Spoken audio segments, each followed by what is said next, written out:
much for having us. We're really excited. Thank you to Laura and Beadsy and Jerry and Dave for helping us prepare our comments today. I'm Molly Baltman with the McCormick Foundation, and we're here to talk to you about our project. It's the Unified Outcomes Project that's come out of Chicago. I'd also like to introduce our partners in crime, Mary Reynolds with Casa Central, who's one of our grantees. And we also have in the audience who are going to pipe in as well, we have Tanya Rempert from Pi.org, she's our technical assistance provider, and then Ann Wells from Children's Research Triangle. So today we're here to share how we identified the most important outcomes to track with a cohort of 29 grantees that were funded by the McCormick Foundation. We're going to share our approach using evaluation coaching and community voice in the Outcomes Project. Next slide, please. Thank you. So at the Robert R. McCormick Foundation in Chicago, it was started in 1955. We have assets of over $1.5 billion. We support a variety of organizations. This project focused on our direct service organizations in mental health and parenting, positive parenting. We launched this project in 2013 after many frustrating attempts to try and identify the best outcomes to track for this issue area. Our goal was that all of our grantees would be providing the same information, so we wanted to get to that little target there, but we didn't know what that was. We had grantees using 30 different tools. We had 30 different outcomes. These are just 29 grantees that were using 30 tools and 30 outcomes. It was incredibly hard for our program officers to be able to do comparisons, to be able to figure out if grantees were even making an impact. And it was incredibly hard for us to be able to describe our impact to our board of trustees and our stakeholders. So instead of bringing in an outside resource outside of our community to identify which outcomes were key, we turned to our grantees. We thought that would be more meaningful. Our initial goal of the project was to identify 1 to 3 outcome tools, common tools, measurement tools, and outcomes that everyone could be measuring together. So we hired our evaluation coach to facilitate this process, Tanya, and provide technical assistance, which was key to the process. We held 2-hour cohort meetings of grantees, a lot of back and forth between each other to decide on the best tools to use, and that's where the magic happened. It was that peer exchange and that peer learning where the outcome tools consolidated from 30 to 3, actually.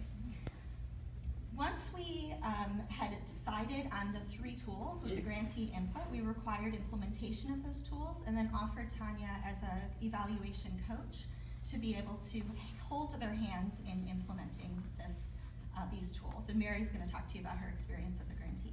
So from the perspective of just one of those little folks on the path, we were obviously really happy to be included in that process as opposed to being told what we needed to do. What I carried with me in my little toolbox is a good heart, training as a clinical social worker and a trauma therapist, a great deal of enthusiasm, and that's about it. So as you can imagine, as I'm sort of thinking about what does this mean for me, it started feeling pretty intense. What we wanted to do was provide exceptional services to those vulnerable folks who Dave mentioned this morning. What we wanted was to measure those meaningful outcomes in meaningful and accurate ways.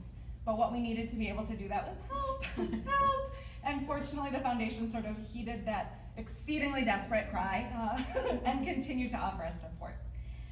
So we had trainings and group processes and meetings and also access individual one-on-one coaching since each of us was at a really different point on that path. So what that meant for us was accessing our evaluation coach. And I decided to invite her out to Casa Central to say, Tanya, I've developed a pretty sophisticated data analysis system with my good heart. Can you just come out and take a peek at it and see what sort of tweaks you can make to make it work just a little better for me? So she took a look at it, and I think the first thing she said was, oh, honey. So she's going to share a little bit about what she did when faced with this analyst. So some of the organizations in this out of this 30 had their own homegrown outcome tools that they were very proud of, that they also wanted to use. And so what they really needed was some education and coaching and hand-holding for them to understand why their homegrown tools that they really used and held dear to their hearts were not reliable and valid. Other organizations needed to make the tools chosen by the organization relevant to the folks on the ground using them every day, right? Because although one organization might send one person over, they still have 30 or 50 folks working on the ground who don't know the process and don't understand why those tools were chosen. So for those organizations, we had to do different type of hand-holding.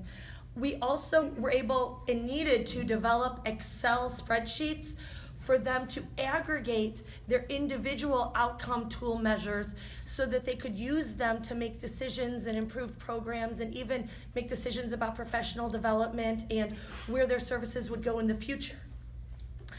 So it's important to remember that in order